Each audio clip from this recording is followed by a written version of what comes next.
Are you enjoying the evolution of your desire? Oh, yes, yes, yes, yes, yes. Unfulfilled desires, a blessing, yes. No sarcasm meant there. It is so lovely when you get it that the new desire that has freshly been hatched, even though it has not manifested in its summoning power, it is life-giving. And the key to a joyous life is to feel no discomfort in the constant unfolding. Joyous in my now, eager for more, not discouraged because something that I believe I want has not yet shaped up or formed up or shown up, but eager and understanding that it is all coming, and that the perspective that I, meaning you, standing in your physical bodies, now hold is a precious, glorious perspective. Now, where the physical me, meaning you, meets the non-physical you, meaning us, standing here in this powerful now. All of your power is now because your ability to focus is now. And you can tell how well you are focused, meaning how much of the source that is really you are allowing to focus through the lens that is the human you. You can tell how you're doing by how you feel. Your emotions are literally the focusing mechanism. We have some new terminology that we're offering, and we call it when you're beating the drum of something. When you're beating the drum of not enough money, even though you really would like more money cannot be experienced by you, not right now, not while the beating of the drum of not enough money is the dominant vibration you've got going. You can know that you're feeling negative emotion, but you may not know exactly why. And while it is always very bright and clever of us, or anyone, to say, just don't think that thought and you'll feel better, when you've been beating the drum of something and you have it pretty well activated within you, it's not the easiest thing, just change the subject altogether. To stop thinking the thoughts that you've been thinking for a while. That's what beliefs are. They're just thoughts that you've been thinking. You've been beating the drum of the thought so that it comes forth to you more easily. For example, it's easy in your environment to hold the thought that in my longer on this planet years, my physical experience will be diminished. It's easy for you to beat that drum because there have been so many who have wanted you to see your life that way. They have projected it to you in a rather clear view, and you've accepted it and talked about it and tried to insure against it. You've worried about it. You've beat the drum of it enough, in fact, that you attract to you quite a bit of evidence that that's the way that it is. There's no reason to look out into the world to see things you don't want, and just because somebody else has created them and so they are somebody's reality, that you make them your reality. You are the creator of reality. And so, do you get how this is following around? I am the creator of my reality, so I'll look out into the world at realities I don't want to create that are only realities because somebody else beat the drum of them, and because they are reality, now I'll beat the drum of them and make them my reality. And we say, that's dumb. Why do that? Why not look out into the database of creation and selectively sift the realities that you want to replicate and beat those drums? Your answer is, we do it because it's reality. We do it because somebody else did it. If we were standing in your physical shoes, we would not let the reality of something be our basis for attention. We would let the feeling, vibration of it be our basis. So we would start saying to anyone who was interested in knowing what we were about, if it feels good, I give it my full attention. If it doesn't, I don't look at it at all. And you know what they'll say to you? You should face reality. And then say to them, I do it all the time. I've just become a more selective sifter of the reality that I face. Because I've begun to discover that whatever reality I'm facing, whatever reality I'm talking about, thinking about, remembering, regurgitating, whatever reality I'm making statistics of, whatever reality I'm holding for very long in my vibration becomes my own reality. And I have become particular about the realities that I replicate in my experience because I've discovered I can create reality reality. I can create reality. I can create reality, and I can choose the reality that I am creating. Ooh, we love saying that to you. You are creators, and you can create anything that you want, but there's a better way of saying it.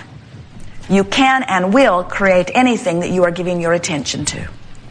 So you are born with this magnificent barometer, this guidance system, this emotional center that lets you know how you're doing right now. And right now is all that matters, because right now is the drum you're beating. Right now is the vibration that you're emanating. Right now is setting up your now and future experiences. And so it doesn't matter what you have created before. It doesn't matter what you have thought about before. It doesn't matter where you've been before. All that matters right now is your relationship between what you now want in your wisdom with all of this experience that you've gathered and what you are thinking about in relationship to it. If you want more money now, you must stop beating the drum of absence of money. You got to stop talking about there not being enough.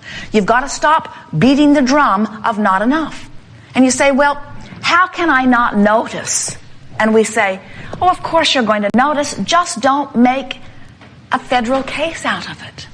Just don't focus upon it incessantly. Stop talking about it. Stop using your not enough money as the basis of explaining to people who you are. So many who want more money walk down the street, and everyone they meet, they say, I don't have enough money. They'll look in a shop window and they'll complain that it costs too much. Or they will see someone who is spending money freely and they will criticize them as if there is something wrong. You've got to stop feeling bad about money if you want more money to come. Is there anyone here who would like an improved physical condition? Then you've got to stop focusing upon the physical condition that is bothering you. You've got to stop saying, I don't feel good. You've got to stop beating the drum of what you do not want. And now, we're going to free you from all of that by explaining to you why you beat the drum of what you do not want. It's very simple. You know from the very core of your being that you're supposed to feel good.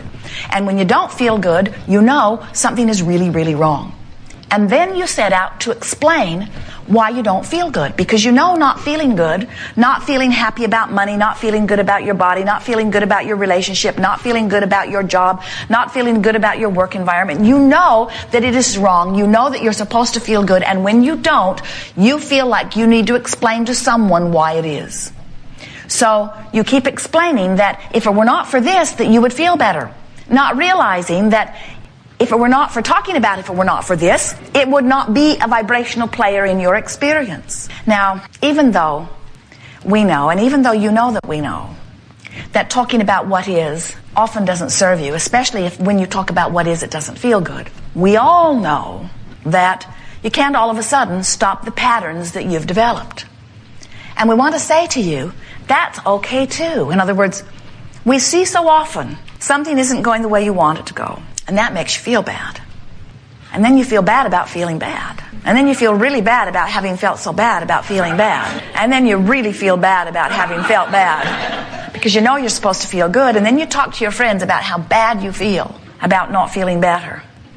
So make a new decision today that you're going to make the best of wherever you are. And pat yourself on the back and say to yourself that the best that you can make of it is good enough.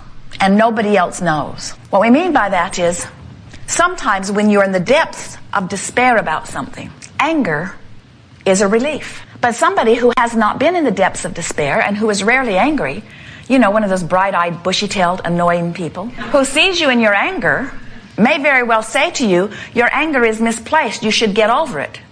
At which point, you'd like to punch their lights out. Because they don't know. No one can know that the anger that you're feeling right now was a big improvement over the despair that you were feeling before you chose the anger. Nobody knows that the anger that you're feeling, and maybe even displaying, is an improvement in your vibrational stance. That in order to stop beating the drum of despair, you chose the drum of anger, and it was a better drum. Now, we're not encouraging you to stay stuck in anger. We're encouraging you to take the bridge from depression that anger gives you, but then keep saying the same thing. I'm going to still keep trying to find a better feeling. I'm going to still try to make the best of this. What we are wanting you to begin saying is, nobody else gets to decide whether my anger is misplaced or not.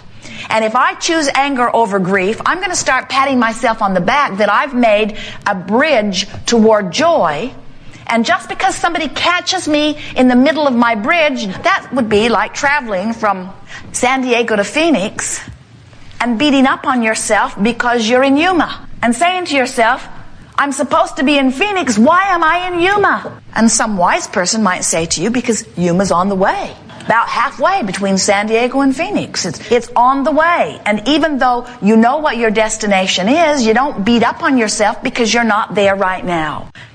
You have come forth into a creative environment at a time when the energy is moving faster than we've ever seen it, any time, any place, anywhere. You're a creative genius. You said, I want to be part of this fast-moving energy. I adore an environment where there is so much variety to choose from. And I will pay attention, you said, to the way I feel.